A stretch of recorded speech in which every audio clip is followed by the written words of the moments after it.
Lord is my shepherd, watching over my soul to keep guarding over me ever, watching wherever I go. And when the winds blow, He is my shelter, and when I'm lost and alone, He rescues me. And when the lion comes, He is my victory, constantly watching over me. He is constantly watching over me. A Journey Through the Bible, Day 7 of 365, Friday, January 7th, 2022. Today's reading, Job chapter 6, verse 1 through chapter 7, verse 21. Job chapter 8, verses 1 through 22. Job chapter 9, verse 1 through chapter 10, verse 22. This is Job's answer to Eliphaz. He is disappointed in this kind of friendship. His friends offer no help in understanding his predicament. He is in misery through no fault of his own. Now the second friend, Bildad, attacks Job. He appeals to the past. The old ways of thinking prove that God was punishing Job for his hypocrisy. Job answers Bildad. He wants to take his case before God. He believes in God's greatness, but does not see how these things harmonize with God's justice. Job chapter 6, verse 1 through chapter 7, verse 21. Job 6, 1 through 7. Then Job answered and said, Oh, that my vexation were weighed and all my calamity laid in the balances, for then it would be heavier than the sand of the sea.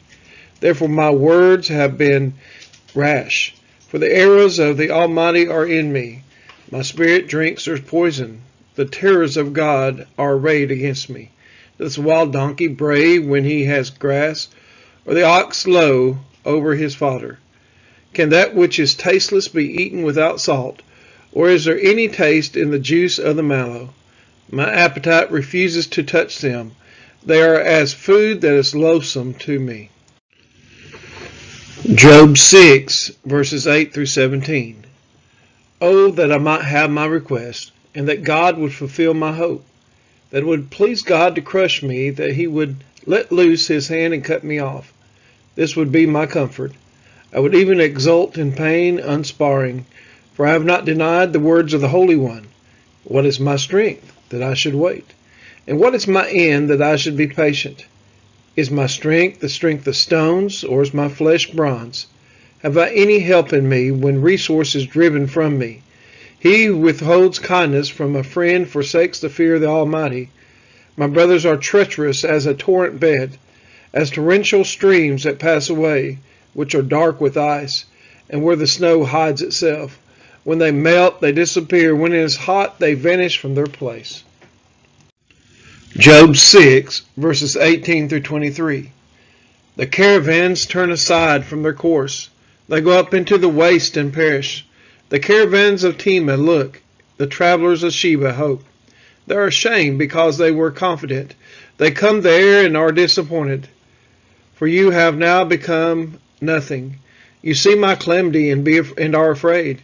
Have I said, make me a gift, or from your wealth offer a bribe for me, or deliver me from the adversary's hands, or redeem me from the hand of the ruthless? Job 6, verses 24 through 30. Teach me, and I will be silent. Make me understand how I have gone astray. How forceful are upright words, but what does reproof from you reprove? Do you think that you can reproof words when the speech of a despairing man is wind? You would even cast lots over the fatherless and bargain over your friend. But now, be pleased to look at me. for I will not lie to your face. Please turn, let no injustice be done. Turn now, my vindication is at stake. Is there any injustice on my tongue? Cannot my palate discern the cause of calamity? Job chapter 7, verses 1 through 6. Has not man a hard service on earth? And are not his days like the days of a hired hand? Like a slave who longs for the shadow, and like a hired hand who looks for his wages. So I am allotted months of emptiness, and nights of misery are apportioned to me. When I lie down, I say, when shall I rise? But the night is long, and I am full of tossing till the dawn. My flesh is clothed with worms and dirt. My skin hardens, then breaks out afresh. My days are swifter than a weaver's shuttle, and come to their end without hope. Job chapter 7, verses 7 through 16. Remember that my life is a breath. My eye will never again see good. The eye of him who sees me will behold me no more. While your eyes are on me, I shall be gone. As a cloud fades and vanishes, so he who goes down to Sheol does not come up. He returns no more to his house, nor does his place know him any more. Therefore I will not restrain my mouth. I will speak in the anguish of my spirit. I will complain in the bitterness of my soul. Am I the sea or a sea monster that you set a guard over me? When I say my bed will comfort me, my couch will ease my complaint. Then you scare me with dreams and terrify me with visions, so that I would choose strangling and death rather than my bones. I loathe my life. I would not live forever. Let me alone, for my days are a breath. Job chapter 7, verses 17 through 21. What is man that you make so much of him, and that you set your heart on him? Visit him every morning and test him every moment. How long will you not look away from me, nor leave me alone till I swallow my spit? If I sin, what do I do to you, you watcher of mankind? Why have you made me your mark? Why have I become a burden to you? Why do you not pardon my transgression and take away my iniquity? For now I shall lie in the earth. You will seek me, but I shall not be. Job chapter 8, verses 1 through 22. Verse 1. Then Bildad the Shuhite answered and said, How long will you say these things, and the words of your mouth be as great as wind? Does God pervert justice, or does the Almighty pervert the right? If your children have sinned against him, he has delivered them to the hand of their transgression. If you will seek God and plead with the Almighty for mercy, if you are pure and upright, surely then he will rouse himself for you and restore your rightful habitation. And though your beginning was small, your later days will be very great. For inquire, please, of bygone ages, and consider what the fathers have searched out. For we are but of yesterday, and know nothing. For our days on earth are a shadow. Will they not teach you and tell you to utter words out of their understanding? Can papyrus grow where there is no marsh? Can reeds flourish where there is no water? While yet in flower and not cut down, they wither before any other plant. Such are the paths of all who forgot God. The hope of godless shall perish. His confidence is severed, and his trust is a spider's web. He leans against his house, but it does not stand. He lays hold of it, but it does not endure. He is a lush plant before the sun, and his shoots spread over his garden. His roots entwine the stone heap. He looks upon a house of stones. If he is destroyed from his place, then it will deny him, saying, I had never seen you. Behold, this is the joy of his way, and out of the soul others will spring. Behold, God will not reject a blameless man, nor take the hand of evildoers. He will yet fill your mouth with laughter, and your lips with shouting. Those who hate you will be clothed with shame, and the tent of the wicked will be no more. Job chapter 9, verses 1 through chapter 10, verse 22. Job 9, verses 1 through 10. Then Job answered and said, Truly I know that it is so. But how can a man be in the right before God? If one wished to contend with him, one could not answer him once in 1,000 times. He is wise in heart and mighty in strength, who has hardened himself against him and succeeded. He who removes mountains and they know it not, when he overturns them in his anger, who shakes the earth out of its place and pillars tremble, who commands the sun and it does not rise, who seals up the stars, who alone stretched out the heavens and trampled the waves of the sea, Who made the bear and Orion and Pleiades and the chambers of the south? Who does great things beyond searching out and marvelous things beyond number? Job 9, verses 11 through 19. Behold, he passes by me, and I see him not. He moves on, but I do not perceive him. Behold, he snatches away. Who can turn him back? Who will say to him, what are you doing? God will not turn back his anger. Beneath him abode the helpers of Rahab. How then can I answer him, choosing my words with him? Though I am in the right, I cannot answer him. I must appeal for mercy to my accuser.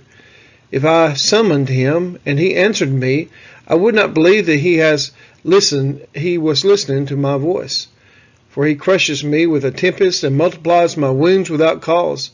He will not let me get my breath, but fills me with bitterness. If it is a contest of strength, behold, he is mighty. If it is a matter of justice, who can summon him? Job 9, verses 20 through 24.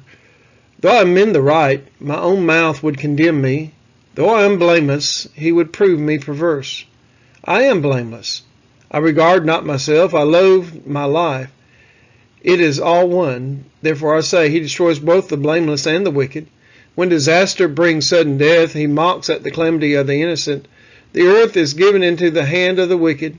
He covers the face of its judges. If it is not he, who then is it? Job 9, verses 25 through 35. My days are swifter than a runner.